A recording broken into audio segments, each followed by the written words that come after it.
Hello, everyone, and welcome to the next episode of Solar Sidekicks. My name's Pat Southwell. I'm your co-host, and I'm here again with my magnificent co-host, Lauren Seconti. Good afternoon. Good afternoon, Lauren. Hey, how you going? Great, thank you. Really good. Here we are again in Wodonga. Second time today. Second time today. Pretty cool. It's really good, isn't it? Yes. Well, we have a little special guest here who is going to do the acknowledgement of country. So, welcome, Ben. Are you excited to be here? Yes, I am, thanks. Oh, very good. All right, Ben, let's go your hardest. What have you got to say? I would like to acknowledge and pay my respects to the traditional custodians of this beautiful country that we're gathering on today, the Wiradjuri. We are born from this land. We belong to this land. We respect this land. We should only take what we need from this land. There is a place for everyone on this land. Woman Jenko, which means welcome. Thank you. Wow. Good stuff. Thank you, Ben. Well done, Ben. Good on you, Ben. You got anything else to say? Have a great day. Thank you very much. All right. So, what a start to the episode. Oh my gosh, you just put me to shame. Good on you, Ben. All right. That is awesome, Ben. We're just going to do a quick equipment change because Ben's out now. Ben's Thanks, out. Ben. Good on you, Ben. So now we are subbing in our guest, well, one of our guests for this episode. All right. So we'll just make sure we're all good. So hopefully all the equipment's all good. Yep, you can hear us okay. All right. So we've got. All right. Is that okay? Yeah. And we'll sit that there. Good. Very I was good. gonna say, Pat, turn me up a little bit. Turn you up a little bit. No worries. That is you here. All right. Is that you? No, that one. Yeah, that one. Ah, how good. That was good. That was pretty. Down a little bit. That was pretty. I was going to say that was pretty seamless. Okay, our guest for today, Luke Fraser from Solar Integrity. Welcome to the podcast, Luke. Yeah, thanks for having me. No worries. Great to be here. We're in your office today, and we made the trek up. It's been quite a long day for us, Lauren, hasn't it? We're really happy to be here, and it was great to meet the rest of your team. Like, I've met most of you all sort of before and seen you at other events, but got to meet a few more of the team. I think there might have been a few missing. Yeah, unfortunately, we got a few away sick at the moment. Yeah. Is that time of the year? Some of them been away, but we had a few of the crew here, so they've been working hard this week, catching up and taking over the load for the few boys that are sick. Absolutely. Well done, team. No, you guys have got an awesome team here. Really cool office as well. Really cool office. Thank you. Yeah, I'll just I'm just gonna. I think I'll still Lauren's thunder here. She wanted to rip one into me, but I'll just rip one into myself. So I've turned up and it said it's got your website on the front of the building. It said Solar Integrity AW. I'm like, what the hell is AW? What the hell? So you worked it out, didn't you, Lauren? Yeah, it was pretty easy, actually. We've been in two places this trip, Albury and Wodonga. So, Solar Integrity, Albury and We Wodonga. do get it a bit. Yeah. Whenever you get that question a bit. Just to clarify, it doesn't have anything to do with AYs. Yeah, that's what I thought. I'm like, is that AYs? But where's the rest of it? I don't know. I don't know what's going on here. No. Anyway, we sorted it all out. No, it's good. Yeah. Mate, So- yeah. Absolutely. So you guys, you've been doing a few batteries and that sort of stuff in the last, I don't know, week and a half. I suppose you're probably wiring a few in before that. How you handling the rebate? Yeah, it's been a good start, definitely. We were a little bit hesitant to sort of rush in, especially last month and, pre-wire and do that sort of thing. I think we may have done one or two where we just put the batteries in place. Yep. But without knowing all the details and that type of thing, we were a bit hesitant. And it makes sense. so we sort of, prepped a lot of places that had needed solar, done the switchboards ready for the batteries. Yep. That sort of thing. And basically from last week, we've been just sort of going back around to a few of them, putting in the batteries, and that sort of thing, which, it's pretty straightforward when we're doing the phrase BYD stuff. So Yeah. Oh, easy. it makes it a bit easier. But the guys have been sort of flat out this week doing mainly just batteries. For sure. So you're happy you didn't just go all gung-ho and go, right, that's it. We're going to overwire as many of these as we can, and then we're just going to commission as many as we can in July. You're happy you didn't go down that route? I think so. I think going forward now, yes, we probably could have prepped a few more, but... Well, it's a bit clearer now too as That's well. right. It is. Yeah. In hindsight, that's how it is. But, we've been in the industry a little while now, and we've seen some of the changes and what they can come out with and then change their minds a week later. So we thought we'd just be a bit hesitant, just coast through last month. We had enough of the solar work and that sort of stuff to do. So Yeah, okay. where now it's batteries and getting a lot of inquiries. How have customers been knowing that they're either getting their solar and you've got to come back and they're going to be missing out on that tariff for a little bit longer? And I want to start saving money now. No, majority, I think, we do have really good customers, and we try and be as clear and honest with them as we can. Yeah. And I think no one's really had an issue, especially most of them have sort of been okay with just waiting until they can do the whole thing. Put together. Or, yes, come and do the solar or whatever sort of thing. But no, they've been really good. Easy. That's good. And what are you installing?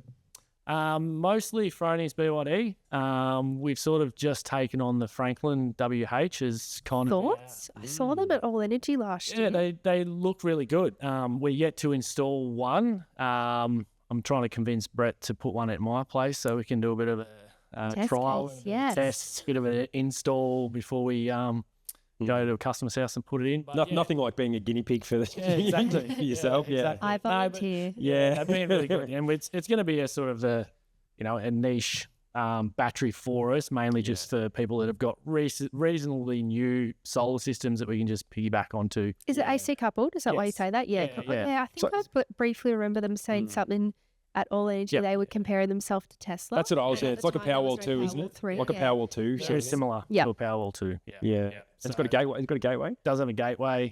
Full backup. Put a generator into it. Smart circuits, all those types of things. So it looks pretty impressive. I think we've sold a handful of them already. Yep. Like I said, that main thing of people that have got, decent solar that they don't need to upgrade, still in good condition, good quality products. We put a Franklin on.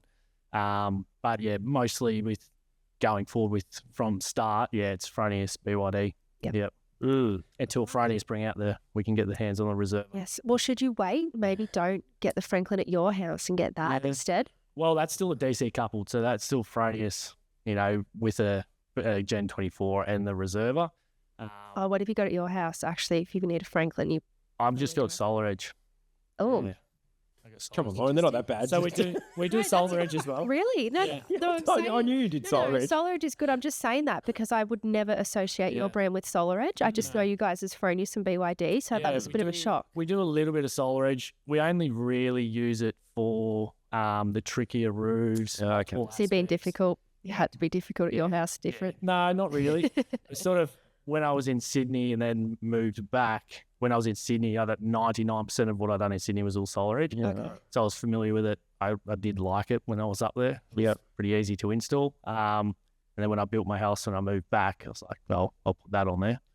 But if I was probably going around again, I'd do something different. But there you go. Yeah, but we do Solar Edge as well, and their battery as well. Yeah. And that's a great brand. Yeah, great so that's this. Yeah, that's what I was going to say. You're doing many of the storage as well. Yeah, we do. We do a little bit. Just a little bit. Yeah. Yeah. Definitely not as common as what BYD is. For sure. I think we might have 6 out the back there ready to go in. Soon. So we are moving a few of them now, going back to existing customers that have the home hub. I think that's what they call home hub. Yeah, home hub. So we can put the batteries in them. Yeah. Interesting. So while we're here today, so this is going to be a bit of a strange episode. We keep doing strange episodes, don't we, Lauren? Backwards. So rogue. Yeah, we won't have a. Wait, are we in New South Wales? No, we're not. Oh, damn. No. To say when it's across the border, it doesn't count. Doesn't count. Jeez. Oh, we'll leave that one alone. Okay, so we're gonna have another guest in this podcast, right? So I want to get straight into stuff with you. I'm interested. Yeah. One of the questions I've got for you is, how do you think it's different being in a regional area, maybe compared to a city area, or do you not know because you haven't worked that much in a city area? Like, how do you think of running a solar business in a regional area is different? Well, I did work in Sydney for a couple of years. Yeah. Where was that? Where were you sort of working? Northern Beaches. Oh, good, nice area. Beautiful. Really nice. So I suppose when I was up there, I was doing a lot of batteries straight off the bat. Yeah. So I'd done a lot of Teslas, a lot of LG Chems, with Solar Edge. Yeah. LG Chem. So that kind of, I suppose you could say the money in the area up there was they were adopting it a lot earlier. Yeah, early adopters would have been onto, hence the LG Chem when batteries were quite immature in Australia. And even the original Teslas. The Power Ones. That weren't a great battery. Yeah. They were absolutely frothing them up there.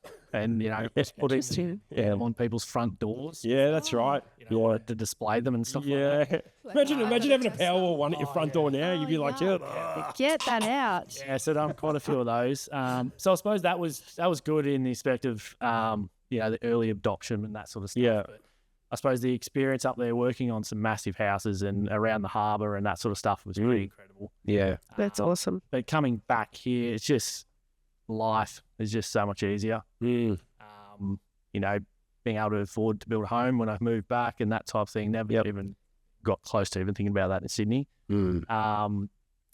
Easy, I suppose, running the business, just day-to-day stuff so much easier. The installers getting to site, being able to work on site, park in the customer's driveway, you don't have to park. Or 10 streets away, that sort of stuff. Get to work within 10, 15 minutes. Yeah, that's right. Yeah, travel to and from work. That was the main thing, I suppose, that I took out of it is just the ease of life, ease of installations. Very little terracotta roofs back in Sydney. That's true. What about like you talk about the demographics a little bit? Yeah, talking about Northern Beaches, they're multi-million-dollar homes. Yeah. There's clearly not as much money in regional Victoria. Yeah. I suppose Sydney's probably one of the most. Northern Beaches would be one of the most affluent areas in Australia. Yeah. Do you find that different with the customers? So you've got they're going to have less money, right? Yep. I don't know. Maybe they've got more to spend on their solar because they're going to be saving more potentially. I don't know. How do you find that dynamic? I suppose the only thing I noticed the most was they probably looked down a little bit on the tradies. Like, I don't know how many in Sydney? In Sydney. Really? Yeah. That makes sense. How many jerks. Jerks. Get invited into their house. They're snobs. Fine, go back into your office with your white collar then. That's fine. No worries. You can just, don't get your hands dirty. Go back to your finance. Go back to, go take the train to Woolloomooloo or whatever the hell you do for the day. Yeah. I probably found that wankers the most. There was definitely quite a few that were quite accommodating. Yeah. But compared to back here where, they're bringing you out smoko and, good. Those types of things. Oh, that's the best, really isn't it? Accommodating. Yeah.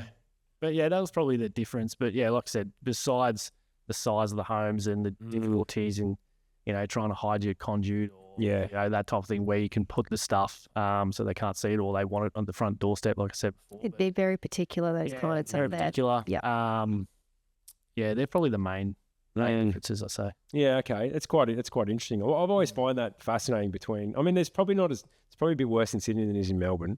Yeah. But there's certainly some snobby areas in Melbourne. Yeah. It's actually quite bizarre. I've been noticing this the last 24 hours being here, and I was actually thinking, like, I would love to come up here for a week and just, even if it's like, someone like your crew and just install up here, I think it would be so different. Down in Melbourne, when I'm out on the tools, it's just madness. Yeah. It's chaos. It's just like, it's crazy. And I'm even just thinking about building sites. There's always so many people on the streets, and I'm like, wow, imagine just installing solar up here for a week. I reckon I would just go home every day, kick my feet up and go, that was a breeze. When you've experienced the difference, you notice, like, because I done my apprenticeship here and then going up into Sydney, it was a massive eye-opener. Like, I was driving around a Toyota Hiace and had to fit basically the whole job in the back of the Hiace, so there was no trailers and that sort of stuff. You couldn't do it.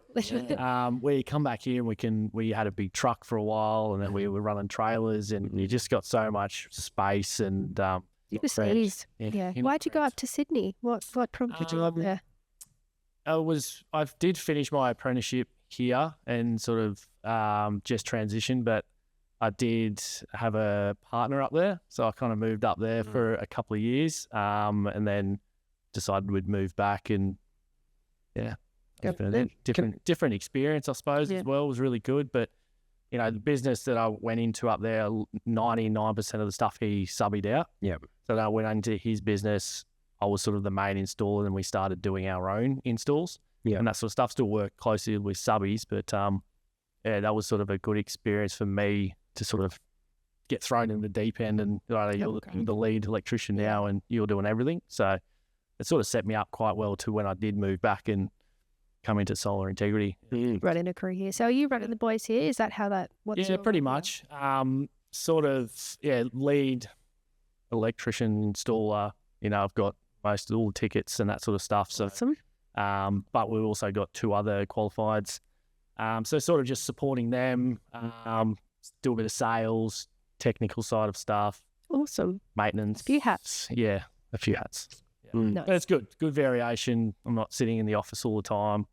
I'm not out on the tools all the time. It's sort of good. Sounds like Lauren. She's just everywhere. Yeah, Yeah. a little bit of everything. Yeah. And I can pick fun. and choose. as Yeah, well, how which good is it? You just go, I don't want to do this today. That's right. Yeah. I Sort want to it get out. on the roof. Yeah. Great. I'm do gonna- that very I often. have Same. missed it though in winter. I genuinely just have not been able to get out there. And it's been like this morning I was on the roof today with Justin and his crew and that was so fun. I'm like, Yeah. I haven't done this for about 3 weeks. But I've chose not to because it's so cold. Yeah, Well, I'm not getting out there. for sure. Did you do your Victorian A grade? Is that how you? New South training Interesting. So where'd you do your TAFE? in Albury, In Albury, right? Which is familiar story. 5 minutes across the road. So is that because the support and training? So you're from Wodonga, is that right? Are you? Yeah. Okay. So which doesn't matter that much. It's 5 minutes away. Did you go to Albury because there was a lack of support for training and?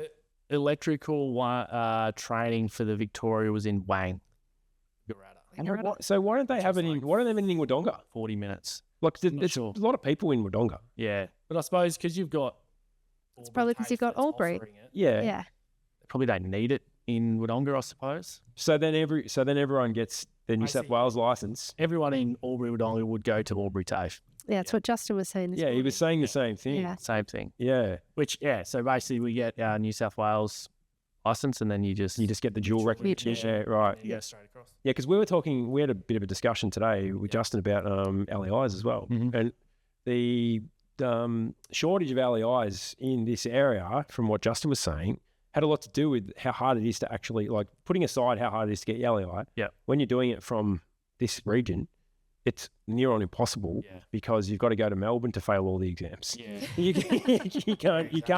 can't fail them up here. Yep. So that would be deterring a lot of people, and it's an aging workforce as well. Yeah, for sure. Is that your experience? Like it's a bit of an aging workforce. 100%. Yeah. Like we've got an inspector that we're using now because our other one's gone on holidays and he's only going to do batteries. So he doesn't want to have to get on the roof.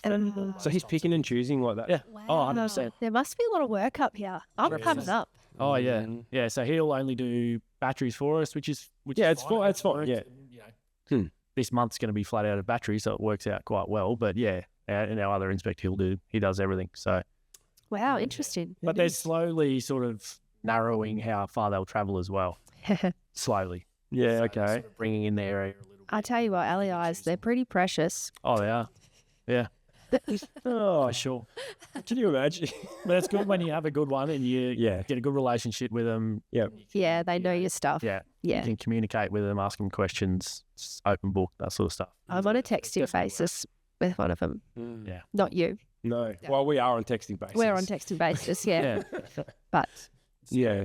yeah, it's good. Sure. Yeah. Yeah. Interesting. So, so you've got how many teams you got here? Did you say was 2, 3? Yeah, two. Two. Pretty much, yeah. It's a bit tricky sometimes with apprentices at TAFE and that sort of stuff, but we do have 2 other qualifieds that have both solar and battery now. Yep. So yeah, that's the grand plan is consistently running two teams. Yeah. And have you got like the 1.5, 2 hour sort of radius? Yeah, so usually a 2-hour radius. Yeah. Okay. Good stuff. That gets you pretty well around. It does. Up, down. Yeah, we get to it gives us it covers a fair bit of distance in this area. That's for sure. Yeah. Yeah, I feel like everything is a stone throw away. We've been talking about this, haven't we? It's like everything's like 10, 15 minutes from one thing to the next. All the important stuff seems to be really close. Yeah. Yeah. And Bobbi did say that. She goes, I'm like, do I stay in Albury or Wodonga? She goes, it's 5 minutes. I'm like, okay. Yeah. And it was, literally took me 6 minutes. I think from our hotel, it's 4 minutes to get here. So everything's quite close. Is there much of a rivalry, like between the border, like, or are you all sort of Albury Wodonga, and you're all a bit of both, or is it like Albury versus Wodonga, or how does that work? Yeah, not really. I think if you ask Bobbi, she'll probably say yes, there is, but I don't take much notice of it. Yeah. I don't think there really is. So do you live on this side? I live in Wodonga. Yeah. Yep, cool. So what happens like with the rugby league state of origin? Do all the people in Wodonga like barrack for Queensland? Is that how it works? Well, I barracked in Queensland. Yeah.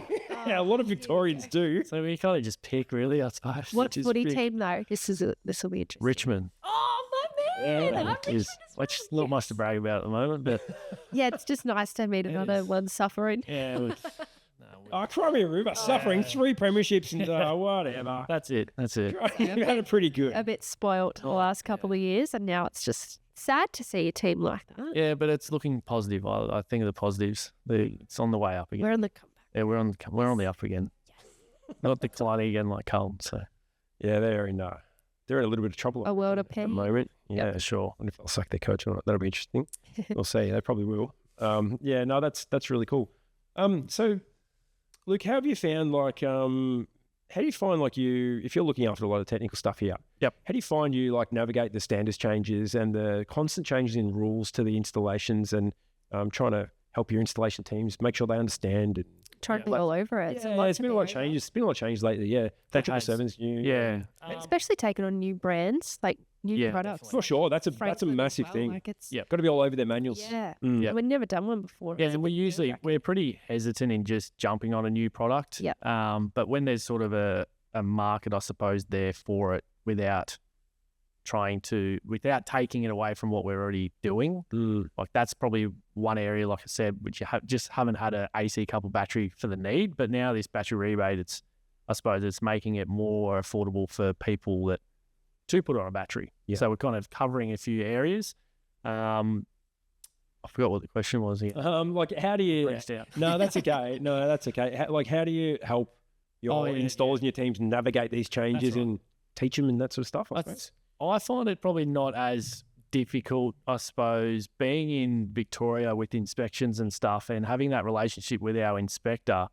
We can just ask the question and get That's an answer good. usually. Yeah, that's When I find in New South, you would probably just wing it a little bit yeah. and just, cross your fingers that you don't get an inspection. But I suppose You're in every trouble. job's getting checked. So even if you don't do something right, at least you have the opportunity to go back and learn from it and fix it. And then, for next time, all right, well, that's how we've got to do it. And we're not, like I said, we're not traveling huge areas. So it's not that bad. If we go out and we miss a site map, we can run one back out. And stick it, so it's probably not too bad in our area. But yeah, it is always changing. It's developing, but for the good, I suppose. But yeah, the content out there as well is getting a lot better, I suppose, with changes and summarizing the changes and making it kind of clear. Yeah, well, you don't really want to get your head in the standards and read it before you go to bed, do you? Like you want something that's clear and shows you what the differences are going to be. And I think a lot of people would learn from actually, physically seeing it and doing it in person than just reading it in a book. And, making that mistake and then having to go back and fix it. Like, right, well, now I know that's how we do it. And every site's different, so it's going to have different, you got that rule or that rule. So you sort of learn as you go. Do you ever get like your inspector? So if, you speak to them about a job you're doing in like Wodonga in the morning, you get an answer and that's all fine. Then you drive past them on the bridge and you head up to like do a job in, I don't know, Saguna or something like that.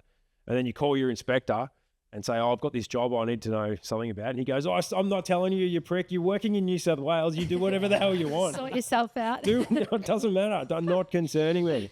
Not concerning me. Do they get territorial like that at all? Or Not really. No. You don't really speak to them about things in New South Wales, I suppose. It's like I said, we don't do a whole lot of work over there anyway. Well, what's there to do? Like, what's someone like you going to go do in New South Wales? Me? Like, you're not going to...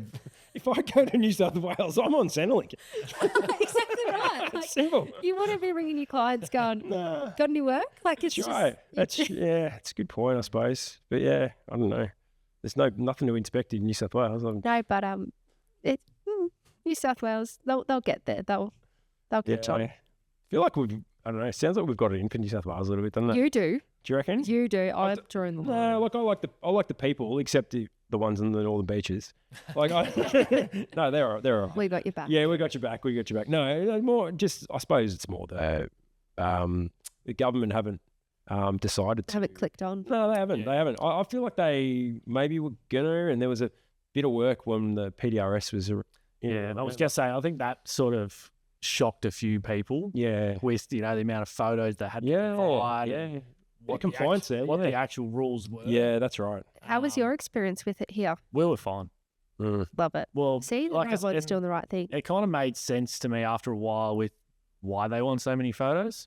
Like if they're not getting inspections, then they kind of need that evidence. Also, they're getting that evidence that it's actually being installed correctly. But as I said, because we know the rules in Vic and we know what needs to be done. That's what we were saying about this. Like, it was something like that came into Vic, people would just be like, oh, it's an extra 2 more photos than what I already have to do. Like I said before, I think we had one that they come back and ask us a couple of questions on, which was nothing anyway.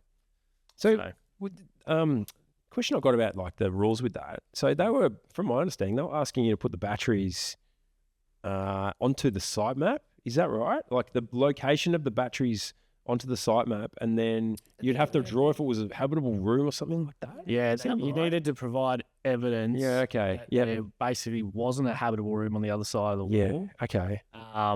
Which most of the times we kind of just done with photos. Okay. You could prove. Yep. But we didn't do a great deal of them, to be honest. We might have fair done enough. No. 5 or 6, and most of them were just in an easy location, so it wasn't too bad. Just me hearing some of those requirements, like I brought up with a few people on the podcast are saying, I'm not actually sure where that rules come from. I thought maybe that was a rule that was brought up just for the program. Yeah. It's not in the standard, I don't believe. I don't believe you have to put it in the site map, or you have to be that detailed in your site map. Yeah. So anyway, bit interesting, but yeah, good to see them showing some interest in the batteries. But the solar's just go your hardest. Yes. Yeah, for sure. Yeah, that's good. Okay. So you what about with your apprentices and that sort of stuff? Like, how do you sort of teacher are you with them all? Like, you don't on-site teacher. Yeah, you don't like, they go to they're in the toilets and you don't like, tip a whole lot of paint thinners underneath and then set fire to it and laugh like. No. Those. It's not true value here. No. Okay, no chainsaws. No. Or are you more sort of I don't know, more of a figure where they can ask you the question and they're not going to get their head bitten off. Yeah, and you're happy to answer a stupid question. I like to think I would be accommodating like that. I think they can come to me with questions and that sort of thing. But I'm probably more I'm more direct with the supervisors than more apprentices now. Yeah, okay. Early days, yes, definitely I was on the tools a lot more. Now we've got a couple of teams, I'm more in contact with the supervisors, which obviously that relates back down to the apprentices as well. But there is a few occasions that I'd go out and do a battery job or an off-grid job, and I will take. You off-grid accredited? Yeah, I do off-grid. There you go. Yep. You like them? Yeah, I do. Yeah? Yep. What are you installing when you're off-grid? It's electronic power plugs. Yeah. Ever do Victron? Nope. No.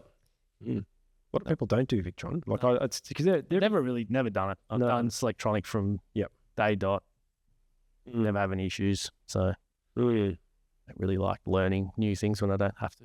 That's a fair point. No, that's really good. Like what? You work in solar.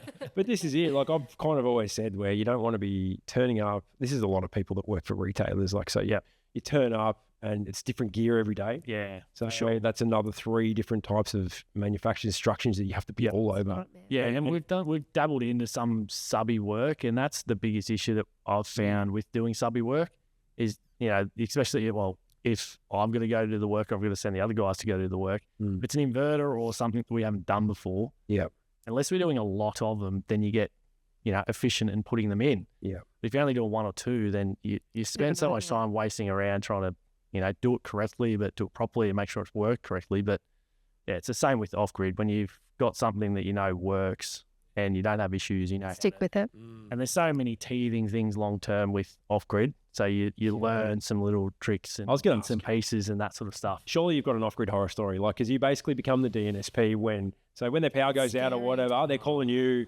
2 a.m. on a Sunday morning or whatever it is. And you know what actually baffles me about that? It's just that that's so much responsibility. Does that make you so stressed out? A little bit. It's mainly, to be honest, the biggest issue is the generators. Yeah. It's always the generators because it's either the battery goes flat in the generator or, they haven't been running it or they haven't serviced it properly. And that's the backup. Yeah. So when that doesn't work, that's usually when we get the phone call. Yeah. And like I said, you never really have any issues with, Selectronic and Power Plus and Nephronia. So it's usually the generator where we've sort of changed what we're using now. We're sort of using a local supplier for the generator. So there's local support. They can go out and service it. Good. And that sort of thing, where before we were sort of offering a cheaper option.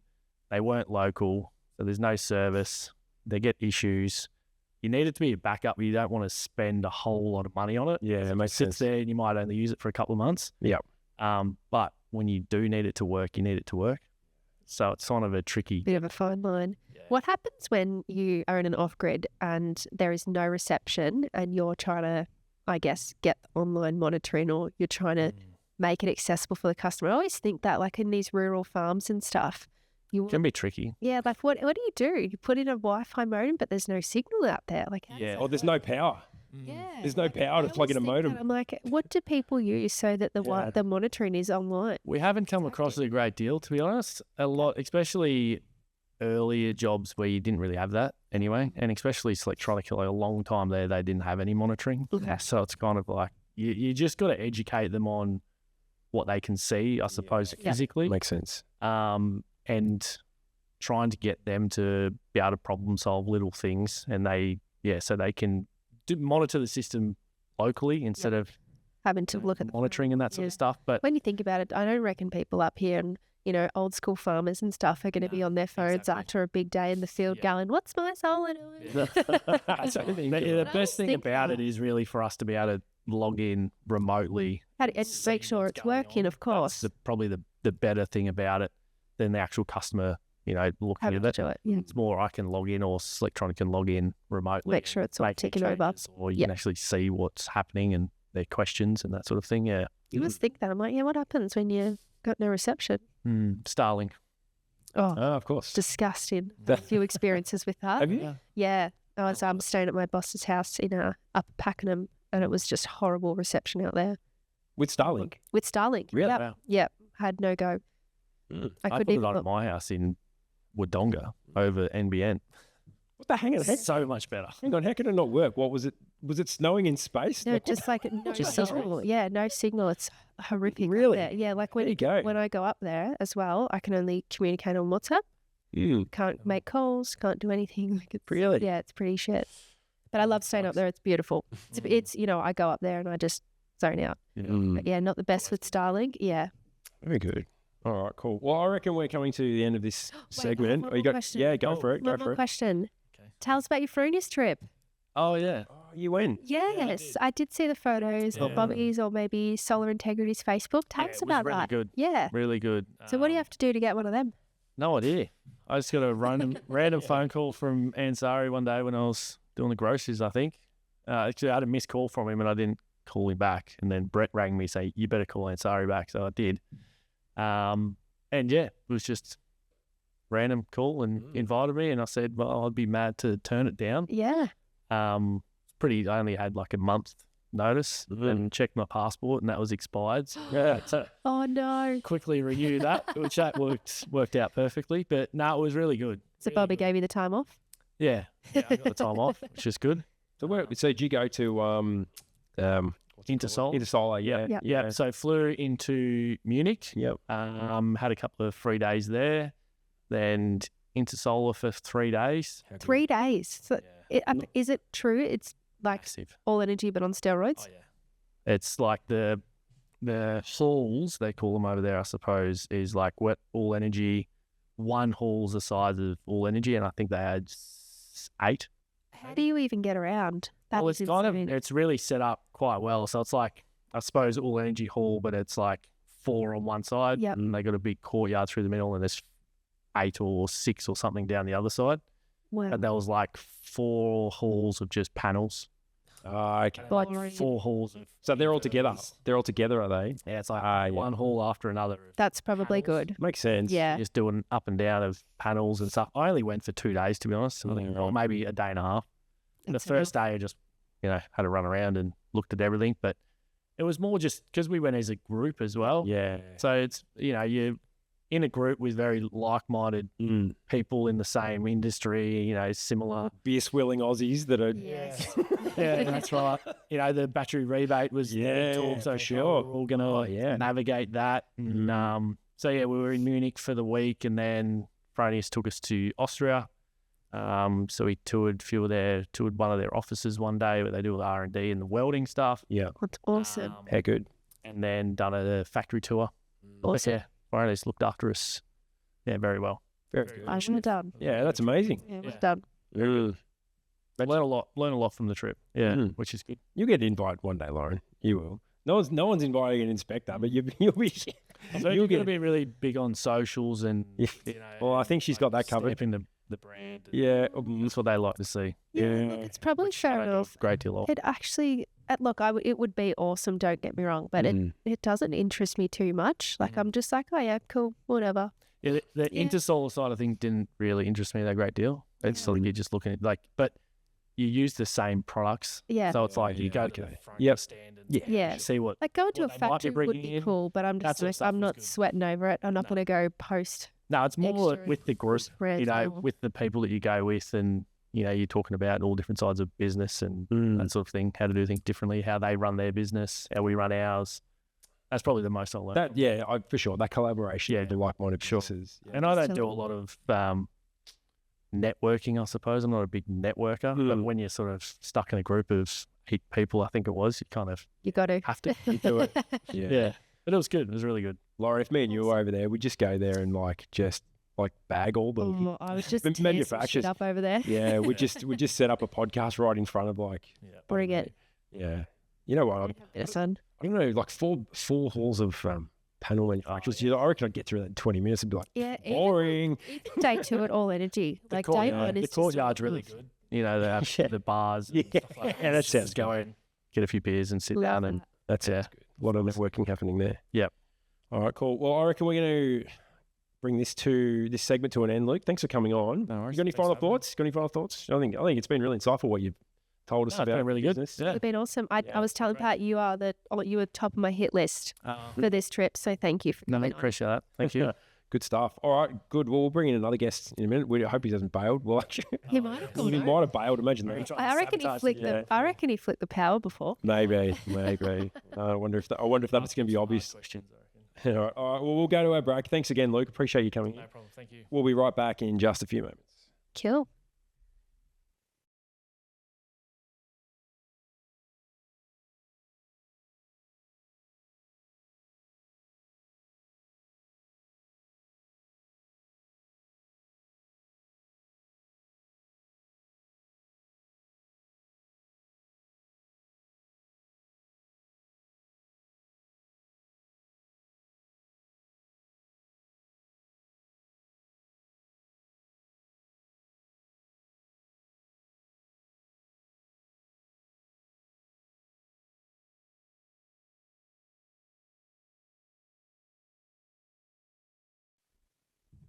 Back from our first break. Good start, Lauren, wasn't it? Yes, that was awesome. Yeah, really happy to hear from Luke. A lot of the stuff he's doing around here, I found a lot of it resonates with, you know, people who are working in the city too. A lot of he's just a guy that's got really good values and values customers, obviously, and the staff. Yeah, absolutely. Takes pride in his work as well, which is Sure. pretty cool. It's good to see. Absolutely. All right, we've got another guest in now. Introduce from another one from Solar Integrity. Yes. Welcome to Brett Emo from Solar Integrity. Thanks, guys. No worries. Good to be. No, thanks so much. Thanks so much, Brett. You've your role here, you do a lot of stuff like with the customers, don't you? Like you sort of a lot of your role, would you say, is sort of customer focused? Is that right? Mainly. Yeah. Most of the sales, bit of tech support on the phone sometimes. Yeah, tech support. Yeah, right. What do you reckon? What do you reckon's like one of your biggest challenge with customers? Like, do you think it's sort of getting them to understand the process of solar and how complicated it is, or just getting them to like read a bill, or what do you reckon the biggest challenges are when you speak to them? Sometimes explaining the systems, particularly when they've had other sales companies just walk in and say, this is all you need, and Yeah. Oh, right. Yeah, okay. into the whole process of what's best. You're talking about like they've just sort of spoken to them going, you just need a 6.6 because that's the easiest thing for us to install, and that's all we like doing. Is it that kind of stuff? Sometimes, yeah. Yeah. And just not being instructed on how things work properly. Yeah, okay. Do you get many companies, I suppose, let's say from Melbourne, coming up selling and then speaking to a lot of the customers before you, and then you've got to sort of tell them really how it is, because what they'll do, those sales companies they'll send their sales crews up here and then just try and fly in, fly out, basically installers from Melbourne. Do you get that still happening a bit? And then you've got to educate them on what the go really is. Yeah, we do. Sparks a bit of interest though. So as long as for us those customers do inquire locally, and we bag a few of those too. Yeah. That's good.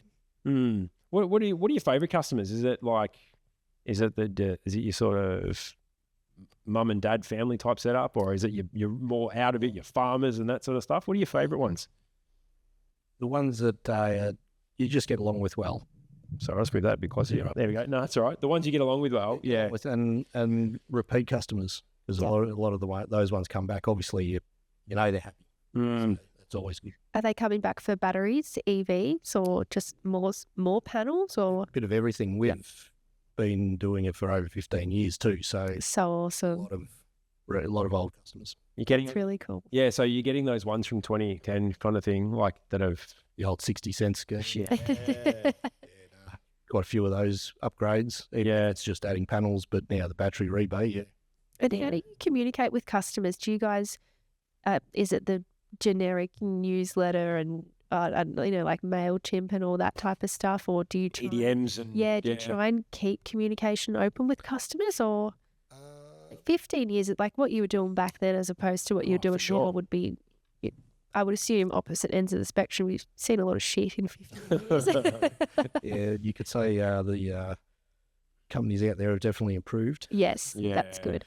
It's so rewarding to hear you guys have been doing it for so long, though. Like, you don't hear solar companies that have been in business for 15 years. There's not many, is there? No. You don't really hear of many at all. No, that's really awesome. Hats off to you. No, there's been a few, so...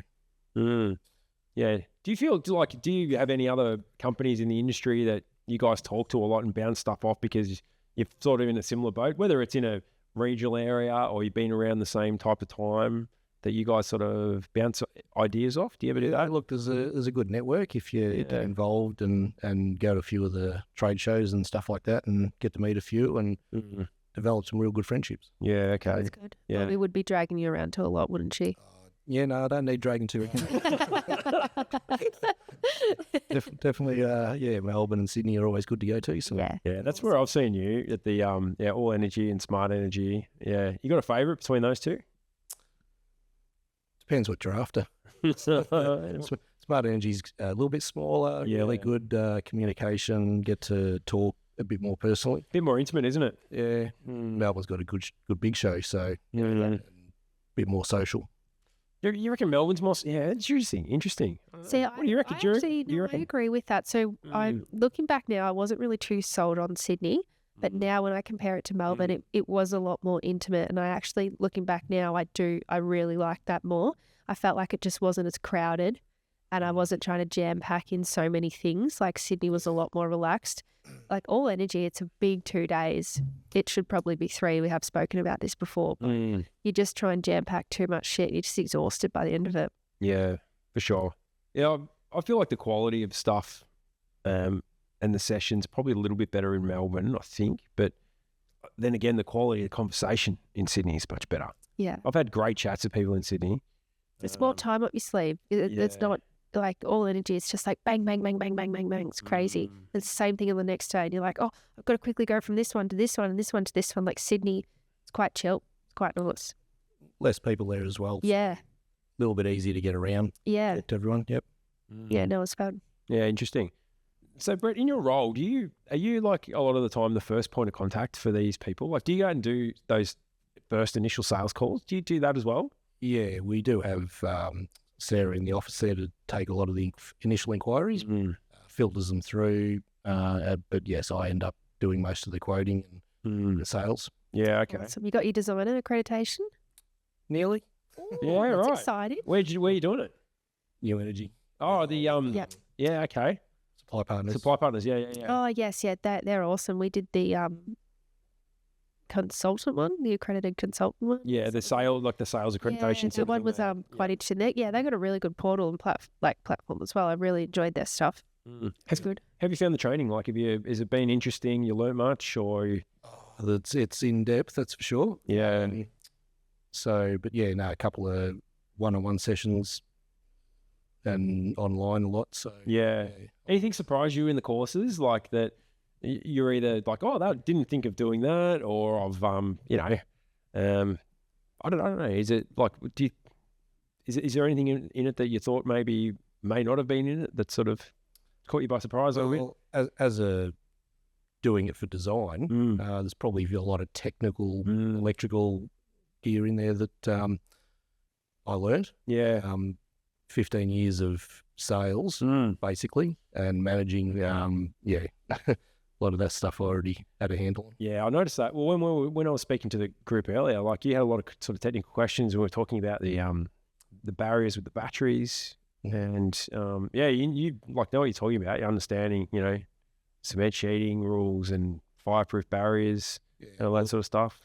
When you're working in the industry, when you need to know what's going on and what you got to learn, and sales, you got to know a lot of rules, and hope you get it right. Yeah. You guys are definitely getting it right. Yeah, for sure. Yeah. Hey, so here, this is probably the most important question I'll ask you, right? So if a customer offers you like coffee and biscuits, if you say yes, have you got more chance then of closing the sale? Like at a site inspection where? Yeah, like at a site inspection. Yeah, if you go there and you're trying to, the first thing you do, looking for common ground, you're doing all the right sales stuff, you're trying to build rapport with this customer. And they say, coffee, scones.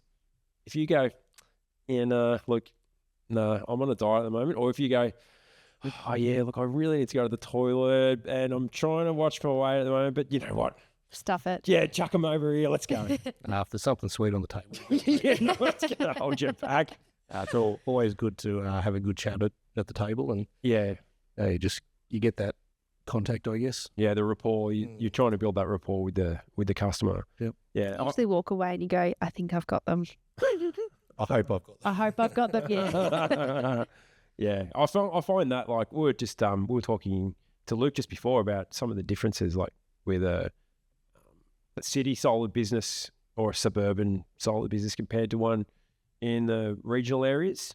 And I mean, like what we sort of all agreed, it tends to be, if you've got integrity, that's sort of going to be like the main quality that you're going to want to have in any area. Do you think there's anything different about running a solar business in a regional area compared to the city? Or in terms of being integral? I suppose so. Yeah, like because it would be different if you were working in Melbourne or in Sydney or something like that. It's a different vibe sort of thing. Yeah, country people are a little bit. I suppose they are a little bit different to city people with what their values might be, or they might be farmers on big properties, or it might be, they live 5 minutes from the snow or whatever. There's always these differences. Do you know what differences do you think are in running a regional business? I think it's a little bit more casual in the respect of the customers being country. Yeah. Sort of thing. Yep. But yeah, I mean, we know guys in Melbourne. They've got high integrity and they look after their customers, and I think if you do that, that's the key. I think, isn't it? Yeah, I think that's the key. Just acting with integrity. Hence why you put that into the name of your business, I think. Yeah, that was a little bit of a thing in there. So. Whose idea is that? Whose idea was Solar Integrity as a name? Where'd that come from? Bob will take the credit. But, you can ask her the same questions. Are you going to claim it? Are you claiming it? I'll take it. You'll take it? I'll back you, Brett. I'll back you. Yeah. Interesting. Yeah. That's funny. That's a whole story behind that one, but we won't go there today. Might have to try and prize that one out of you tonight, maybe. We'll try and get it out later. Stubby or two. Yeah, for sure. Well, so Brett, what's your favourite part of working solar? Like, it's great industry. We all love it. I was saying before, we're a little bit culty. Like we're a bit weird, and I don't know. I think we're weird.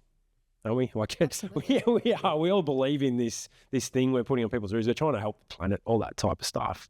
I love the industry. I'm assuming you do too. I want to know why. Oh, look, it is. It's a really good industry, and to be honest, I feel like I help people. Yeah. You know, whether it's because you get grandparents that want to do it for their grandkids, environmental reasons. You get other people that just want to save a bit of money on their living, and resilience for batteries in the country where power blackouts are regular. So different reasons. Yeah. Get a lot of blackouts here. Around the outskirts of town, there's a few swirl lines, so occasionally. Okay. We didn't have any in town here for years, and then we had 4 in the middle of Wodonga last year. So. Oh, Really? Is that right? Yeah. Anything trigger that? Or Nothing specific, probably just bad timing. yeah. Okay. What is it? Is that normally like high winds and tree branches falling on the overhead lines? Is that normally the thing? There probably was a couple of really bad storms that Yeah. took a few lines out around the region. Yeah, okay. Yeah, because that's, I don't know, it's sort of, I don't know, for me, it's a bit foreign to me. Like where I live, power hardly ever goes out. They don't get And when that it thing. does, it's out for like an hour. The only time it's out for like 6 hours or something, you get told about it. They say, oh, we're going to, the power's going to be up between 8 and 2, and they usually turn it back on at 12. Yeah. Oh, when AGL cut up the wrong house. Yeah, well, They close off the wrong supplier address. AGL. yeah. And then make me turn the main switch off when I'm not home. When I can't do that. Sorry, AGL, I can't remotely turn off my main switch. Why don't you go back and do it? Still not. No, I think I'm over it. We're over it. I think we're. Joe's not. Joe's not. Joe's not. No, there's been a lot of water going under the bridge. We've been in there nearly 3 months now, so been crazy. been a lot of water going. And how's the solar system going there? Going good. It's not turned on yet. Oh, it's not. We don't have the battery or the inverter just yet. That's happening on Thursday. Come on, Reese. What are you doing? Yeah. It might have been the inspector. Yeah, it's funny. It's funny because I send Reese a message. There's a group chat between myself, Joe, Reese, and Christine, and Joe put on, we just want to know what time Matt's going to be there on Thursday because I want to be there and just sort of help him and keep an eye on him. I want to keep an eye on him, but I just want to be there to see how he does it all and everything. And he's like, Reese, like, yeah, he'll be there at 8 or 8:30. So like, that's good. And then he goes, can you get the inspector there to inspect on the same day? And Joe's like, I used to be too busy at the moment. Who are you going to get to inspect it? I'm inspecting myself. I'm allowed to. Oh, of course, because you haven't installed it. So No, I haven't installed it. No, haven't been part of the install. I didn't design or install any of it, so I'm allowed to. yeah. Oh, cool. Yeah, I'm allowed to inspect it. There's no problems there. You should just defect them. Just for shits. Well, especially Reese. Yeah, just defect. What do you reckon? I'll get him on a couple of labels maybe? What do you Yeah. reckon? Yeah, or a Bit harder. bit harder, going unsafe. What do you reckon? I'll loosen the Yeah. neutral bar. Bollards under a billy. There's no bollards down the side of the house. We'll pin him for something. Yeah, I could do something.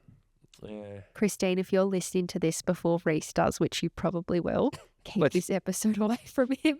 No, get in contact, Christine. Let's help stitch him up. She'll be in it. Yeah, she she'll would be in it be. for sure. I reckon she'll be there. She'll be there with us taking the photos as evidence. She'll ring ASB. Oh, imagine that. Oh, that's funny. Imagine that. So I'll have my system on soon. Looking forward to that, and I'm looking forward to sitting there looking at an app. How good is that going to be? That's what it's all about. Yeah, See it. Look at the pretty lights. yeah. I've only ever had solar on my house once, like the last place that we owned, and then we sold it with solar on it. Put like 5.2 kilowatts, I think it was, in 2016. That would have That been was- huge then. Yeah, it was decent. It was a decent size, and then we had it, and then we put renters in there. They get the benefits. Yeah, let them have the benefits. Yep. Knock their rent up a little bit. I was going to say charge more. Yeah, we did. Well, a little, not much more, but yeah. We did put the rent up, and they were happy with that. They're like, "Oh, Jesus, this is really good. The rent's a bit expensive here, but we don't have a power bill." I'm like, "Oh, funny that." There you go. There you go. So yeah, no, I'm looking forward to having that. So you got any tips for me, Brett, about my new system? What you've got solar, haven't you? You got solar at home? Of course I do. Yeah, And a battery. and a battery. Battery. I'm getting a SIG Energy with. I've got 1 acre panels. So So that's what I'm looking at. I don't know much about the app yet, but yeah, I'm looking forward to sitting there watching it. Apparently, it's a pretty quick commission. I think there's AI built into the 6 or something. Yeah, I've heard something like that. Heard something like that. Not really sure. I'm going to see it all. So it's going to be Interesting. Going to be interesting. Something I'll be able to report on. Mm-hmm. Bring it back. Future episodes. Yeah. Hopefully it's good. Yeah. And I'm still looking at like the whole Amber thing and like virtual power plant stuff. You got any thoughts on those? Like, have you thought about going on one yourself? We're on it here at work. Oh, really? Yeah. What, on Amber? Yeah. Oh, right. Yep. Got the BYD on there. Yeah, right. Had a couple of customers that have tried it. Yep. Pretty positive? Probably not. No. Probably only that they probably didn't get as much out of it as what they thought they might. Okay. But smaller batteries. Yeah, fair enough. Maybe that's not as good. Mm. Yeah. Do you know what the payback is with Amber? But because I think with Origin, the one that we had going, it was at the time, I'd have to check if it's still this or if it's changed, but the customer is eligible for $1 per kilowatt, capped at $200 a year credit. So it's like a $200 credit over the year. That wasn't Origins, was it? It was, yeah. So not Amber. No, not Amber. Just a VPP. Yeah, just a VPP. And I was interested. Yeah, I'd only heard about Ambers when I went up to Sydney. I didn't even know. I'd never even heard the word Amber before. Yeah. In solar, so it'd be interesting to see what you guys are getting back for it. But I think it varies. Yeah, of course. Actually, vary on when the demand, etc. Yep. Yeah, that's right. And yeah, again, if you in this area, especially if you are getting those blackouts, that's when you can actually get a bit more. I think for your feeding. If you get a blackout, you can't feed nothing back. Well, is that? Oh, well, you can't. No, You've got no grid. No. But hang on, isn't there something about when there's? Sorry, if there's a blackout in certain areas or there's generation down, that's when you can. I don't think you have a choice.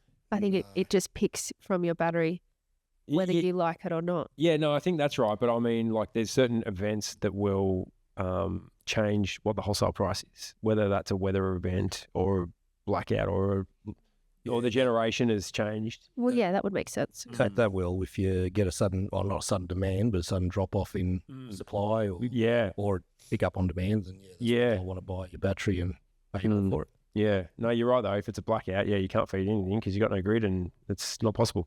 Yep, there you go. I'm glad we dotted that one out. Yeah, exactly. In a blackout, you don't want to be sharing either. No, that's right. Call me greedy. Sharing that. Yeah. All right, cool. Well, good stuff. All right, Brett, that's I think we're just about at the end of this segment. You got any other thoughts? What do you reckon? What do you reckon is going to happen with this rebate? You optimistic about how it's going to work out? Looking pretty good so far. It's looking good. It's good so far. Yeah. The long term, I think the more time goes on, the more we find out what's happening, and it seems to be not as worrying as what it could have been, but just little bits and pieces still got to be worked out. Yeah, it's got to be ironed out. I agree. I think some of the communication that's coming out has been pretty good. It's like drips and drabs, though. I know. It's just that they tell us one thing and then silence. I know. And then another thing. Because they don't want to say the wrong thing. So I get it. And if they said the wrong thing, you got these dickheads on like cutters that are just going to be all over them like a cheap suit. If they say the wrong thing, they're going to be all over it. So I kind of get it, but we want the clarity. I think they are giving us what we need eventually. It's just there's probably these times where so many grey areas and there's things that need to be clarified. Yeah. Let's just hope the communication just keeps coming and they get better at it too. Yes. What's the pipeline looking like here? Is it just pipeline, sorry. Is it just batteries flat out? It's probably 95% battery and attachment. Yeah. Both battery and solar, but the solar only is definitely dried up. It's still interest, but people are pushing. Yeah, batteries. Any stock issues up here? Oh, I'm sure there will be a little bit. But, at the moment, touch wood. Yeah, hopefully the flow starts to happen in another few weeks and then it'll hopefully keep coming. Awesome. Yeah. Love it. No worries.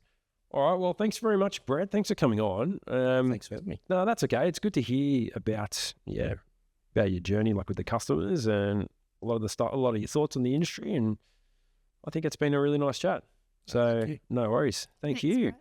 All right. Well, what we'll do, we'll go to our final break. I reckon we might rope Bobbi in for the last part. I think she's going to.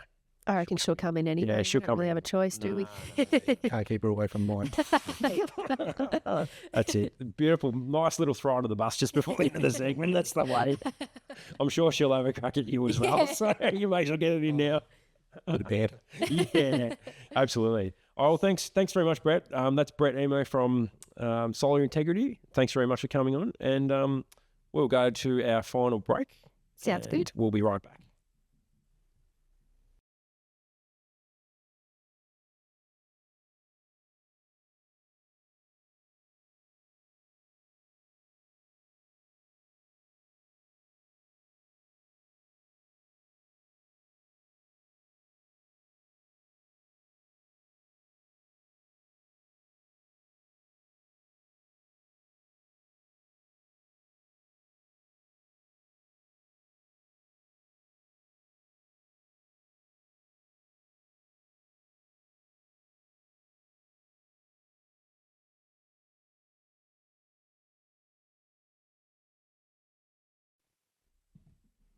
And we are back. That was an awesome segment with Brett. That's the Really first good. time I've ever met him. There you go. Yeah, he's awesome. Yeah, I'm really happy he came in and decided to have a chat with us, and it was a lot of fun. Yeah, he's part 1 or part 2, whichever order he comes in, of Solar Integrity, because we got Bobbi here. Yay, Bobbi. How are you? Good. I'm sure Brett felt like that was going to the dentist.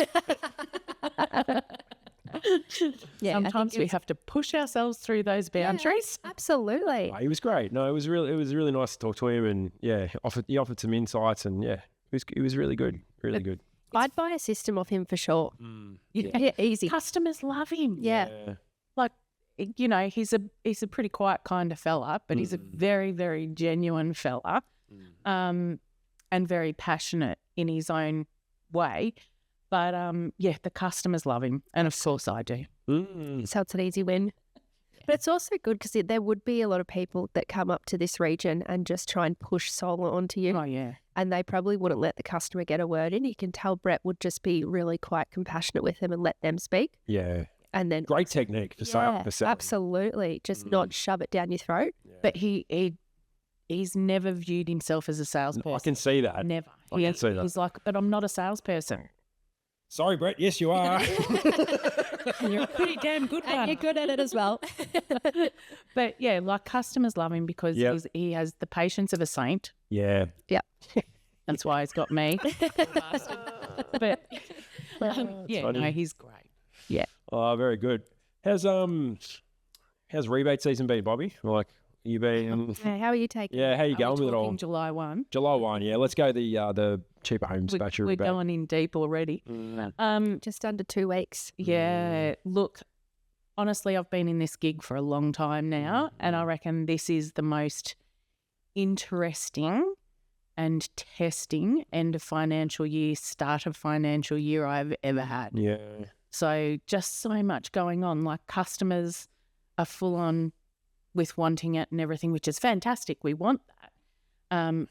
But again, and this was rolled out a little bit better than what we've seen in previous government rebate programs, For sure. but there was still so much missing. So we were really conservative because we've been around the traps for a long time. That's what Luke said. Luke as was well, saying that yeah. too. We were really conservative and didn't go out gung-ho installing or anything like that until July 1 Yeah. That's good. because we knew there was no ink on the paper until the week before. Yeah. So, and then, you know, we had the New South Wales debacle to deal with as well, of them pulling the Pulling the PDRs. Very randomly, pulling their a week after our podcast. I know. Went off. Thanks. Yeah, Yeah. we went off. Thanks, iPart. You've ruined our itinerary. Yeah, good on you. It Thanks. was ridiculous. I was like trying to hassle them to get them on. I know. It would have been a great episode. I reckon they were They they knew were it scared was of coming. they were scared Oh, of you, yeah. That's Lauren. why they said no. They were scared of you. I do have a shaking theory. in their boots. Yeah, I have got a theory there. I've actually got a couple of theories with the New South Wales program. So one, last year when they first released it, I read it, every single word in their requirements and everything.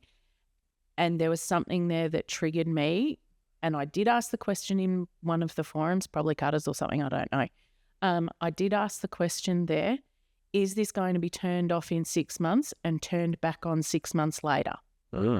Because that's how it read to me, that there was a little bit of a thing there that I'm like, I smell a rat. So that was one theory. My other theory is that they realised how shit it was. I'm running with that one. And they're like, okay, let's cut our losses and run. And, who knows? They'll phoenix just like the other companies that we see. They'll phoenix and come back as something else. A phoenix rebate. A phoenix rebate. Who knows? Wow. Interesting. So there you go. I feel like that there must have been inside the four walls. I sound like a footy player or something there. Inside the four walls of that's right, of the New South Wales government or IPART, or was it IPART whoever was organising this, whoever put this together, they must have gone, let's just cut our losses. Exactly. This is the time to do it. Yeah, this is the time to do it. Yeah, we didn't understand. We didn't get it. If we don't stop now, this is going to get worse. Who would do that on top of battery STCs when battery STCs are so much easier by the looks of it? But the WA has done it. So now they've got, with their scheme, they've done it. But the interesting thing about their scheme, got to be connected to a VPP. So it's a requirement. It's a requirement. You have to be. No. Whereas in New South Wales, you could opt for an extra rebate to participate in a VPP. It is interesting. So they all, to be part of the Cheaper Homes battery rebate, they have to be VPP compatible. So that's everyone's system. Yeah. Yeah. But you don't have to. You don't have to connect. Yeah. WA though, you have to connect to it. So they're going to control people's batteries. Yeah, interesting. It is. I mean, it's good for the grid, I think. I think it's good for the what are they called? The gentailers, I think. I think that's called that over there as well. Well, effectively, we're gentailers. Well, we are now. That's right. But the thing is, if now the retailer, if they pay us properly, yeah, that's right. But so now, if the retailer or whoever's running the VPP can, drain or charge these batteries whenever they need to, I suppose it's good for them. I just hope though that we see those benefits flow back to the customers. Exactly. That's what I hope is going to happen. We did a project out at Yak years ago, and it was microgrid. I remember this. And the testing of it was fascinating. Is this with Mondo? Yeah, Mondo and Osnet. Mondo, yeah. So this particular one was actually under Osnet. So good news story about Osnet, Lauren. Love it. This what? I've had amazing experiences with Osnet, and that's why backstop. I'm like, this is not the Osnet. I know. It ruined me. But out there, we had a program, a microgrid, and it effectively operated similar to a VPP where it was energy sharing and stuff like that. And they were controlling the loads, and it included hot water as part of the experiment as well, to see how they could use hot waters as a battery. So, during the day when solar is pumping out, they would turn the hot waters on remotely so that they could soak up. And it was on a swirl line, so a single wire earth return. So in an area that has big issues, very, very quickly they could see the benefits to the grid. And basically what it ends up meaning, it means less maintenance for them on That's the right. grid. That's So right. That's what they at want. the end of the day, it's less money out of their pocket, which in theory should mean less money out of our pockets in the long term as well as consumers. Yeah. So, but Is that still running? Like that was put. it's not a trial anymore, but yes, people have still got it. They've still got the 2018, 2019. Is that ran then? Was it? Yeah, call it 2018. 2018. Yeah. Is there a lot of solar in 2018. Yak? Heaps. There is Yeah, heaps. yeah, Like yeah. per capita, it's one of the higher penetrations. Yak's probably at about 60%. Wow, 60%. Yeah. Wow. Good on them. How good. Yeah, so they've done an amazing job out there, and that has been driven by community. It hasn't been driven. That's me. It's bottom up, and that's where if you want serious change, you've got to look. Got to do it at that level. Yeah. It gives them ownership. They understand it. It took a long time to get to that point, But you know, if you work with people, work with the community, you bring them along, you educate them, they feel value in it, all of that sort of stuff, it makes it so much easier. And they welcome it as well. That's right. And this is the conversation that we need to start talking about when we're doing our big scale, large scale developments of solar farms, BESS, wind farms, whatever. That's where the governments have failed communities. Community engagement. They don't engage. What's with our favourite word? And consultancy. Consulting, yes. Consultancy. No, Tell you see what. engagement. ever. Yeah. Yeah, well, but this is it. They seem to keep missing the mark with these type of things. Whether it And is. it's opportunity, Pat. This is what I don't get. Yeah. If you are going out in your community as a politician or elected rep or a department, whatever, it is opportunity to connect. Yeah. Yeah. Win them over. Yeah. That's right. Yeah, win them over. And it just, to me, it's a win-win-win. But anyway, obviously, they see it differently. Laura and I have been banging on the last few episodes, especially about just consulting with, well, we're usually talking about installers. Yep. It's normally installers because that's where I feel like our industry misses things. Yep. We've been, Last ones to know. yeah, we always The first ones to fucking enforce it. Like, well, Yeah, I know. Yeah. Well, that's right. And we're the ones who have to clean it up. Yeah. That's what I've always argued about as well. I'm like, if you want us to be, you know, participants in this program, whatever it is, it doesn't matter whether it's a rebate or new regulations, whatever, put us at the table. Bring us along for the ride. We'll help you. We'll be cheering for you as well. So we can make sure Yeah. that it's going to work. And it's done. What did I have? I had a conversation with somebody this week about something that it was relating to the last of the loans in the Solar Vic program. And I had a few people have been asking questions, so I put a suggestion forward to Solar Vic, and they said, "That's a great idea, Bobby. Yep, we'll do that." Got a phone call, and the guy, he rang me and he just wanted to clarify a few things. He goes, "I'm so glad I spoke to you." He said, "I'm so glad I've spoken from a retailer, a installer perspective, so I can understand the impacts that this may have on you." And I went, "Excellent. That's what we want. That's what we want." Yeah. That's all we want. That's all we want. Yeah. The whole point of that Solar Vic reference group. Oh, it's amazing. Yeah, to be heard like that honestly, as well. It's a benchmark. Yeah. It really is a benchmark. I use that as an example, and it's really funny because I'm sure people at SAA hate me for it. I always sit there and say, in Solar Vic. Oh, how annoying. Oh, you're that annoying Victorian person. Oh, that's not how we do things in Solar Vic. That's not the way we do them. And we're leading the industry, you know. That's me. I'm so bad. How annoying. They must be hating you. Especially all those wankers in New South Wales that don't do the right As she works on the border, she's banging on about this. It's so funny. Ah, geez, that's I'm funny. terrible. I'm a treasure. Hilarious. Oh, that's good. But there's so many lessons to come out of it. Yeah. For sure. That's why these groups are built. So the backstop reference group was built. Oh, exactly. Should have been built months before it when Yeah. Yeah. ministerial direction came over. But that's all right. We Trust me, the ICRG were banging on about it for 12 months before trying to get industry at the table. It's just ridiculous. It's frustrating to hear that. It's really frustrating. All right, well, Bobby, one of the reasons we got you in, not just because we're on your lovely premises here, one of the reasons... You're one of our favourite. And you're one of our favourites, actually. One Thank of you your for favourite. coming to Wodonga. That's all right. Yes, It's it's all right. been so exciting. I love it. One of the reasons we wanted to bring you on is because with my doing my run sheets and everything, miscalculated the number of episodes we've done, and for some reason I thought that this is the 50th, and it's not. It's the 49th. So our next one will be the 50th episode ever. That's okay. All right. I wanted to ask you, I've had a lot of fun doing a lot of these podcasts, spoken to some amazing people. Probably the best thing I ever did was bring Lauren on as a co-host, and want to just... That. Oh, it's all right. I know you're a bit of a fangirl and you listen a lot. And When are we getting merch? Yeah, exactly. Merch. I need the merch shop, thanks. I'm getting some after today. I'm walking out of here with her solar integrity backpack. And I've looked at it for like 3 hours. I'm so excited. I know. I wanted to ask you what you think, either your favourite episodes or favourite people you've listened to, or favourite moments of the podcast. So what do you reckon? What have you got? What have you got? Firstly, congratulations on your 49th episode. Thank you. Thank you. Let's hope you make it to 50. Let's hope. We could still be cancelled. We could still be cancelled.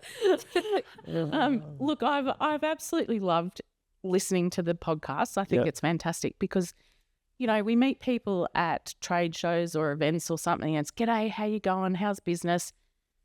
But you don't get to really hear their backstory of how they get into the industry or different things. And that's what I've loved most is getting to know people on a different level. You feel like you know them. I feel like when we It's amazing, isn't it? people, and often it's followed by a friend request or a follow request, and then you engage with them after that episode as well. And you do feel like you know them after it. It's really cool. For sure. It's been great, hasn't it? And even people feel like they know me, but I've never met them before. Yeah. And I'm like, and they're saying all this stuff, and I'm like, yeah. Who are you again? Cool. It's great. It's really great, and it's a really good icebreaker too. Yeah. Yeah. When they feel like they know you. Yeah. So that's it's been really good. But for me, also, I think the caliber of guests that you've had, they've been the ordinary. Yeah, sorry, we're all ordinary. But we're the everyday heroes. Yeah. Everybody's the everyday hero of the industry. And that's what I think has been fantastic because, you know, John Grimes mentioned it this week in his press gallery, his press club address about how the work in the transition is being undertaken by thousands of tradies and thousands of businesses around the country. And we are all the everyday heroes, but I do have a couple of faves that I do have to mention. Let's hear them. Let's hear who they are. Let's hear. And going back to the types of people, I think the perspectives that you've gotten into the conversation as well has been fantastic. Like, you know, we've had Jeff Stapleton, who's a pioneer of the industry. He's an Order of Australia. Oh, my God, I love that man. Oh, I know, yeah. I absolutely love him. He was great. That was such a good episode. He's just adorable. He's, you know, a wealth of knowledge and he's the most supportive person you can get in the industry. He's fantastic. Yep. But then also bringing somebody like Ria O'Hare in from Greenbank from an aggregator side because we never really get to hear their voices. Yeah. So, you know, that's been fantastic to have a different perspective. But probably my most favourite episode, and it's quite, I don't know, it just really, really stood out for me around vulnerability and shining light on something that we know all exists in everyday life, but it's rampant in our industry. And that was Astrid. When Astrid came on and she was vulnerable and talked about her ADHD. Yeah. You know, and it was Kirsty.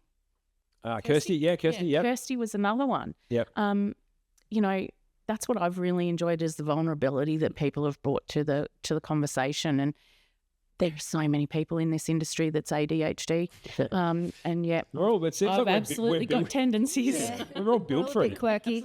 Yeah, for sure. You can't sit still. I can't do the same thing twice either. So that's it.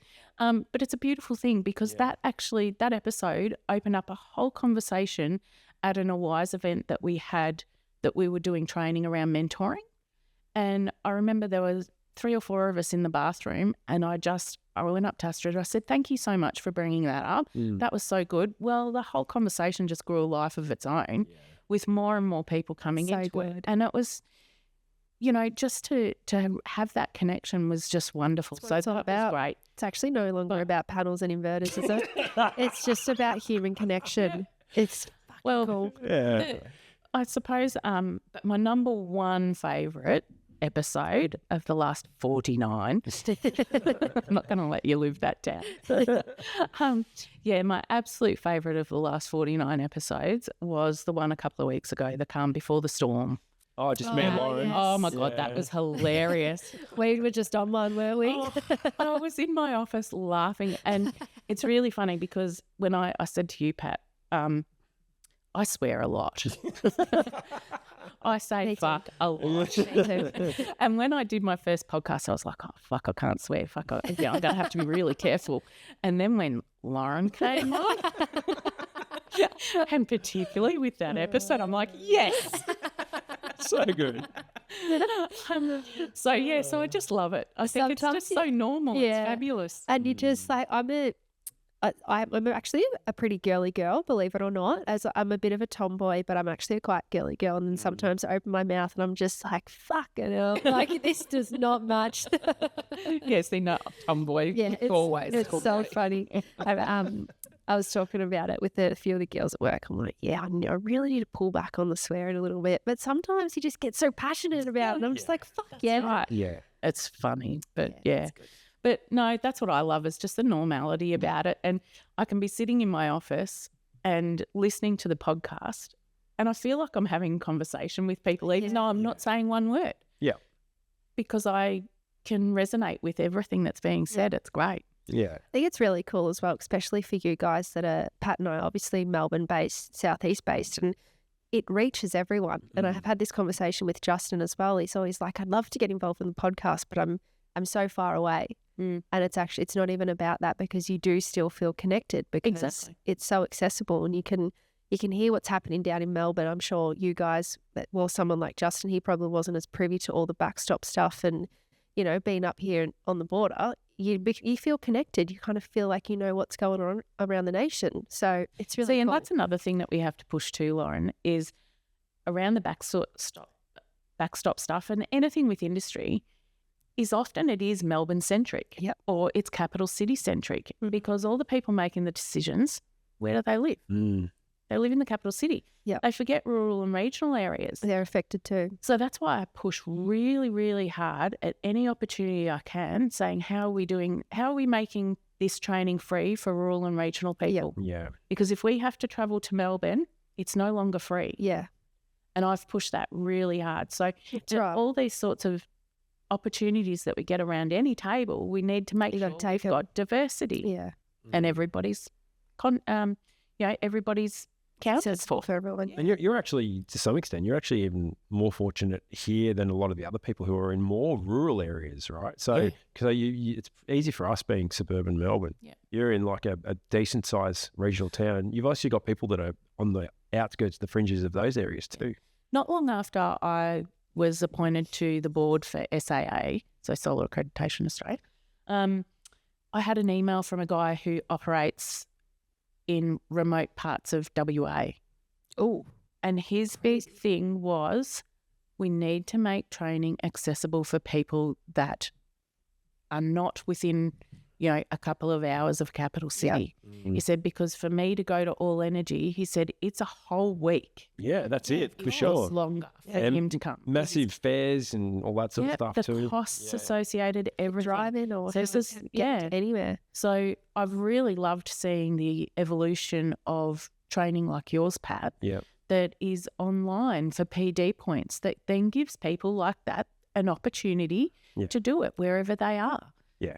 So that way they can stay on top of things within the industry and changing market that we have. And I feel also like some of the training that's at like All Energy now, it's a bit tokenistic. Yeah, it's just not. I don't know. I just don't feel like it's as good now. I don't know. Maybe I don't know. Checkbox, isn't it? I just feel like the content is not. It's just really same shit every year. A little bit. Like, and you got to sit there the whole time, and I don't know. It's same people just banging on. I don't know. I'm just not engaged in it as much anymore. I get more out of going into those other. Yeah, the other sessions. Sessions. Yeah. Like last year there was one on EV, vehicle to grid. Yeah. I get more out of going to something like that. Yeah, that's right. Which is really exciting. So, I want to see more people putting in for their events to be CPD recognised. For sure. It definitely should be. That's absolutely an opportunity there for everyone. Yeah, definitely. Awesome. What have you got, Lauren? What's your favourite episode? You've got a few that you've been involved in now. So, I don't know, is one of your favourites one you've been involved in? Yeah, I reckon my favourite one was the United and Power Call. Oh, yeah. Yeah, that was a big one. We did that that was the last time we did Radio Karen? Yeah. Both the DNSP ones were a huge win for me because, we were working so hard with them. But I learnt a lot. I mean, I was on that side of the fence and just like, this is horrible, this is shit. And I felt it firsthand how bad it was. And then people were coming to me and I was trying to be that spokesperson for it when I was hearing their side of the story. And there is always two sides to every story. And, we had it from the installer point of view and the retailer point of view. But they actually also had it pretty hard as well. Yeah, So- that's it. Yeah. And I realised that they didn't really have that much time to sort things out either. And I think that I then became a little bit more compassionate about it. Well, the installers, what had happened though, the installers were using them as scapegoats. So we're like, us as an installation community, we're all saying, this is all stuffed and it's all you. We're not necessarily, wasn't necessarily all them. No, Yeah. that's no, right. no. So I Like, think they were my two favourite ones. like Dee could put this on everyone. Yeah. Like they're the ones, it seems, that are the ones who said, And it was this is very happening. poorly, This is happening. And yeah, well, there's unrealistic some- time frame. yeah, there's some, Yeah. some collateral damage. We're pushing forward. Yeah. That's what it seemed to be. That's another thing though, like by having people like the DNSPs on a podcast like this, it starts to break down those barriers, which then, what does it do? Creates connection. Yeah. So it's that same old thing, like you said before, this is all about human connection. Yeah. And yeah, if we can break down those barriers, then they can say, oh, you know what?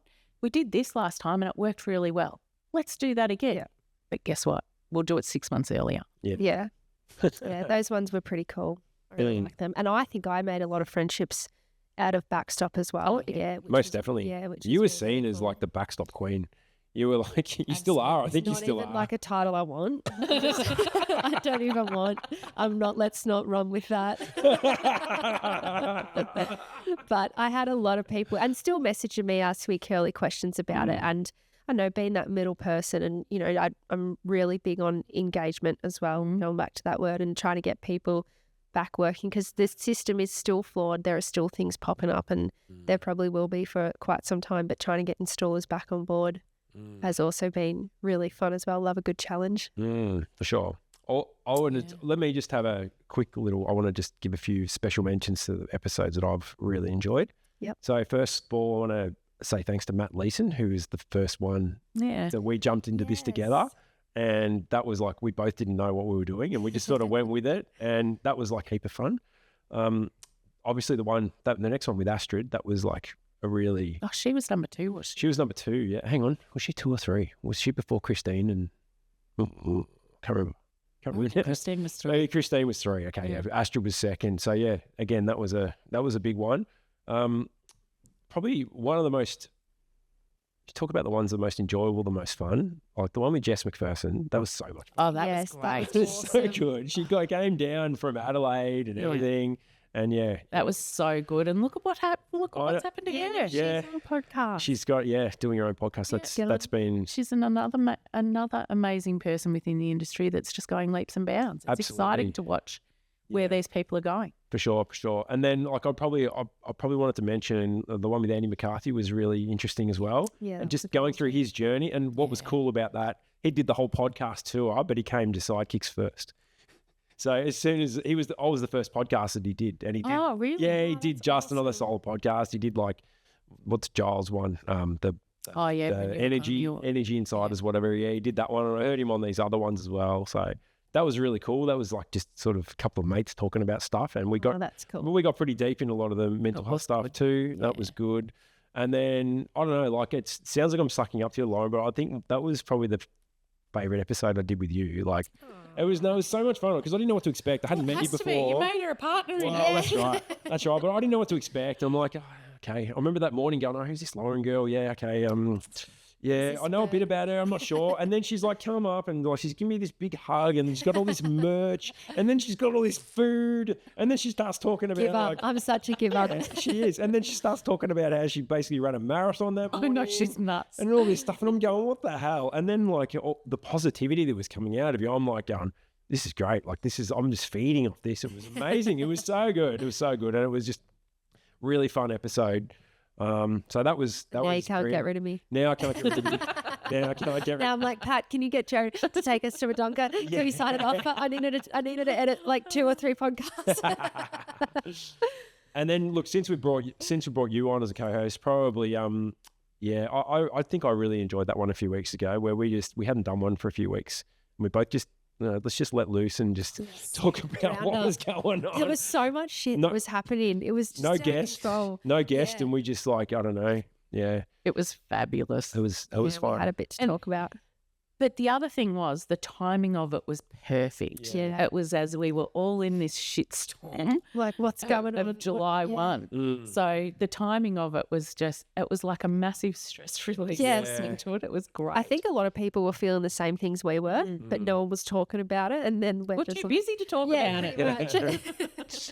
Yeah. And I just said that. And you said something about, what are we going to call it? And I said, the calm before the storm. Yeah, Like July perfect. 1 is like 10 days away. And Or the storm before the Yeah. calm. Yeah. And I don't even know what to expect. So it was perfect. It was really great fun. And it felt like that was another thing. What I feel like this podcast, what it's turned into now, started off being engaging with people, giving some content, letting people know what's happening technically in the world or just in the whole industry. And I feel like it's now we've got this responsibility as being advocates for the industry, Yep. and we're trying to whenever there's an opportunity to give Try and give voice to people who don't have voice. We've actually got a platform now where we've got the ability to do that. Yep. So I feel that responsibility, and like whether it's with the PDRS, which that sort of fell on its head because iPark got scared of us or whatever happened. So that happened. That means you're doing a good thing, though, Pat. Yeah. It's not a bad thing. doing a good thing. The backstop as well. And yeah, talking about these things with the rebate, like that's been the most rewarding thing for me is being able to help the industry in the way that we can, that's been so much fun. Yeah, It's the been so much backstop fun. one especially, that one Yeah. was awesome. Well, we I did think- 3 episodes, didn't we? Did we do Yeah, 3 this- episodes? We did It was covered fairly heavily. Yeah, So but just let's just hope all the other states have listened to all Absolutely. of those Please. episodes. Yeah. I've actually sent it to customers, and there's a customer in particular that I actually know. He knows what I'm doing. I would call him a friend, and he's banging on about how his system isn't working, and I'm like, mate, I've actually spoken to you how stressful this is, and I've started sending customers that backstop episode. good. I'm like, you know what? Just listen to this. This is me talking about how shit it is. Pushing for you. There you go. Yeah, and I've just used that as a bit of a tool. I'm like, have a listen to this. You want to know what's going on? You want to know how much I fucking care? Like, have a listen to this. Like, This is how much I'm fighting for yeah, you. seriously. Yeah. But just having that voice and it's been really cool. It's been very, very rewarding, that's for sure. Yeah, definitely. Like, and the other thing I mentioned, like, I think for me, it's been like, because it's quite a heavy mental toll being in this industry. And I've sort of mentioned to a few people that it's almost like a bit of a counselling session for me. Like every week or two when we get together, we get to talk about these things, listen to other people, share stories, share advice, get to know people, have a connection. And for me, that's been like a counselling thing, and it's helped me get through this really busy period. And that's been great. I love it. I have a question. Mm-hmm. Sure. Am I your first repeat? No, well, actually, not quite. Who have you had on twice? So I've actually had, if you count roving mics, is that including roving mics or not? Do they count? I wouldn't include that. I wouldn't include Okay, so that takes Luke Beattie out because he's been on 3 he's a times. repeat. He's a pest. Yeah. Love you, Luke. Love you, Luke. Oh, that's hilarious. All right. Okay. So okay, we'll take the pest out. No, he can stay. He can stay. He knows I love him. Yeah. No, we love you, Luke. All right. We've had Nigel Morris. Okay, so Nigel Morris we've had as a roving mic, and then as we've spoken part of an episode. So maybe not. No, maybe not. He's a phone. He's a No, it's a ringing. phone. Yep. Okay. Same with Costa. He's had his own episode, and we've done a roving mic. Yep. I don't think roving mic counts. No, roving mic doesn't count. Because I it's reckon. kind of like roving mic's been a bit of a something's happened. You just merge them all an together. event. Yeah, and it's a bit of a fun one to send out. Actually, you know who the first one is? Me. It's Lauren. I just It's clicked. Lauren. I just clicked. It's Lauren. As soon as you said that, I'm like, oh, sorry, Bobby. Damn. You know who I wanted to beat? Who? Reese Kennedy. We can get him on. You know what? We might get him on after he installs your solar because Maybe. he might have a word or two to say about the customer he's installed for. Yeah, that's right. Let's talk about customer Let's talk experiences, about shall the we? customer and the one in particular and Karen. Oh, that's hilarious. I do love the boy. He's Yeah. gorgeous. Great guy. Yes, Been really he's a good bloke. Been His really wife is a saint. Yeah. Absolute star, Christine. She is. Oh, cool. Kennedys. Oh, I reckon we could sit here for hours, could we, and just do this? Well, we are. Yes, I know, but We're going to be sitting here for hours talking this stuff because we're going to the pub. I know. yes, we are going to the pub. But I actually forgot to mention this on the previous episode. We haven't spoken about this. I did the first week of work experience. Oh, yeah, of course. Yes. How was it? It was amazing. Who'd you have? Can you talk about the person or not? I had 2 females. Yeah. 2 females that expressed that they wanted to be a little bit more hands-on, which was perfect because Great. that's obviously right up my alley. And we were in the warehouse for a whole week. So I would seriously urge people, if you are interested in pretty much free labour, you do have to pay them, but pretty much just having fun with work experience kids and teaching them and showing them how freaking cool this industry is, and just being able to show them what a mid clamp is, an end clamp, getting them to make racking up, the circuit breakers. Like, we did so much cool shit, took them out on site for a little bit of a wonder, but it was so fun. And they actually came back into my office this week and gave me a flower and a box of chocolate, and they had so much fun. So Good. it was really good. I'd really the recommend best thing it. about work experience is it's not just about them finding out what they want to do. It's about them finding out what they don't want to do. Yeah.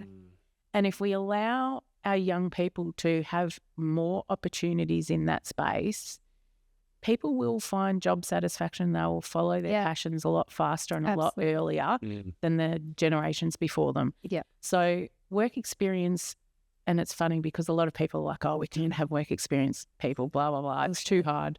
Bullshit. Yeah. And I'm so excited, and I really do hope you at some point video the different things that you are doing with them and use that as a great example for the industry to follow, because it is amazing. Yeah, it was really cool. And I for 2 hours, I just had one of them sit next to me and I just showed them how to quote.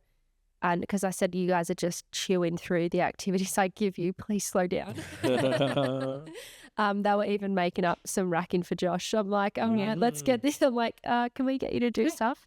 Why has Joshua not been in this chair before? Yeah. I have tried. I've tried. Come on, Josh. Come on, Josh. I have tried. Come on. And he pretty much says to me, not really my thing. I'm happy installing. Hello, Joshua. Luke and Brett just did it. Yeah. Come on. And you know what? I think he owes me a few favours. Call him in. Call him in. So yes. Hey, you never know. Maybe I'll get him on the other end of 50. I'll get him to get That's it. That'd be great. He's a good boy. Yes. All right, cool. Well, we better wind this up or else Joe's going to kill me because she's been stuck with the boys all day. Well, and Brett's waiting for his beers. Yes. All right. We're going to wind this up. Thanks very much for having us, Bobby. Thank you for coming. No, it's been fantastic. And Pat, thank you for talking to our staff No worries. as well. It's a great opportunity for them to hear from such an amazing person with a wealth of knowledge within our industry. And it's funny because we've got quite a number of introverts within our group. Yeah. But they soak it in, and it's not until a week or two later or something like that they'll say, oh, that was really good. You know, we had our LEI come last year. So having you today as, an installer, an LEI and an inspector, I think they were a little bit starstruck. Oh, really? Oh, wow. No, they're a good bunch. You've got a really good team. I love our team. Yeah. Our team is amazing. But also a testament to how you and Brett run things here. So For sure. we should be really proud. And Luke. Yes, of course. 3. Yes, he's a good boy as well. I think calling me an installer is a bit of a stretch these days. No, it's still qualified. But that's where you started. I did. It's called career progression. All right. Well, yeah, thanks again, Bobby. Looking forward to dinner tonight. Thanks for being part of this episode again and for hosting us. It's been great. Thanks for being such a supporter of us. Yeah, you've been great. Really appreciate it. Love you guys. We love you. Yeah, we love you too. All right, everyone. Thanks very much for listening. And we'll be back with episode number 50.